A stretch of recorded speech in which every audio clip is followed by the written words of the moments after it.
annual Christmas pageant tickets are on sale now. They're advertising it on TV now? The pageant is an especially big deal this year. It's the 75th anniversary. I want to give special mention to Grace for volunteering to direct it. You did what? Oh no. Did somebody die? It's worse than that, son. It's going to be the best Christmas pageant ever.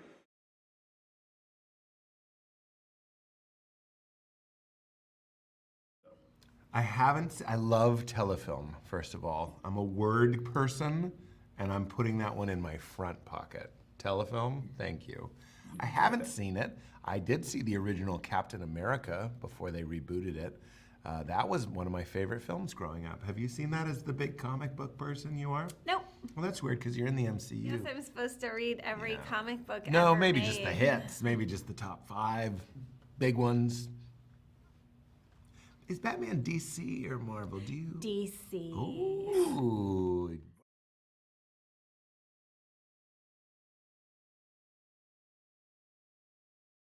I love the story, the message, and the tone of this movie.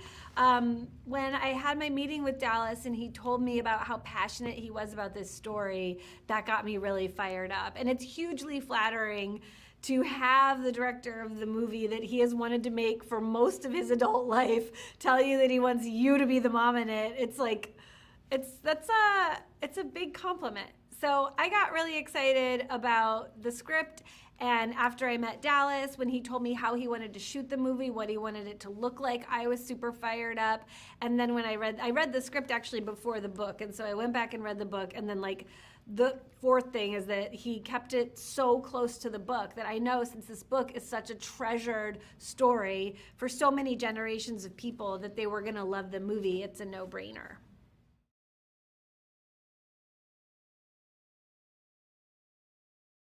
Yeah, no, this wasn't just a paycheck for us. Being in a Christmas movie, and ideally, and Dream of Dreams being a part of families' Christmas traditions, that this might be in their rotation, because both Judy and I watch Christmas movies with our families around this time of year.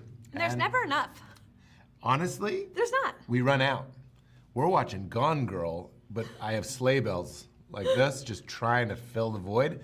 So hopefully this is an actual Christmas movie that is worthy of your rotation. Oh no, it's the Hermans. Now. The Hermans are absolutely the worst kids in the history of the world. What'd they do now, dear? Break another window?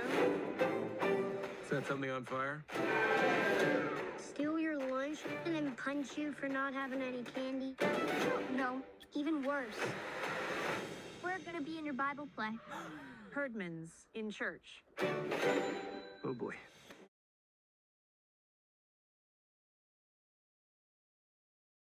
Working with kids was amazing. W-I-K, W-A. Working with kids was amazing. They were the most professional, they were funny, they were smart, they hit their marks, they knew their lines, they found their light. I think it's because kids, you know, there's so much filming now. They're so their more parents used are to like being filmed and filming on them their camera whole and lives, stuff, so yeah. they know how to do it. When I was a kid, not so much. There was the one guy with the VHS. The rich dad in The the rich audience. dad in That's the how it was audience. where I grew up.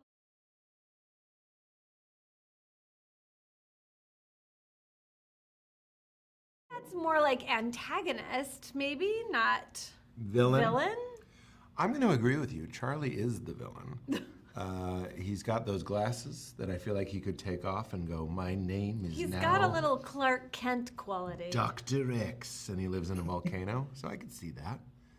It is true, though, when you put it like that. Charlie does kind of get the ball rolling on the whole thing. Every story needs that. Like on Seinfeld, Kramer is always kind of tripping the story forward.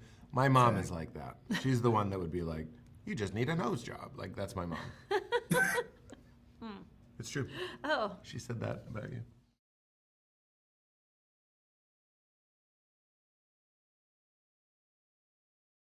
Right, this will be right after the election. Depends on how the election goes, I guess. I suppose. Yeah, I feel like in a time when there's just too much us and them, a movie that is about dropping that putting that down and celebrating each other and creating something together and seeing what we have in common. I know that's a cliche, to see what we have in common instead of focusing on our differences. But the reason the script made me cry is because that is a universal human thing that we celebrate, that we strive for. So I think now more than ever, We should but wanna also be now and open-hearted. forever, we need that. Yeah, we need more stories about opening your heart to the other. And having compassion and empathy. And I think that that is what is truly at the basis of this story. And we have all this chaos, and we have these crazy kids, and we have a holiday pageant, and there's like all of this fun hijinks, but really the real structure of the story is that, you know, we have to be welcoming and loving to everyone. Yeah. And you don't always know what's going on behind closed doors.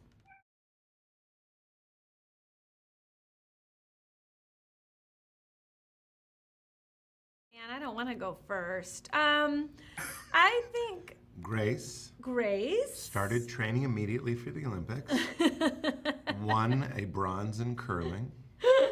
Bob fulfilled his lifelong fantasy of becoming the guys that scuba dive for bodies in small bodies of water.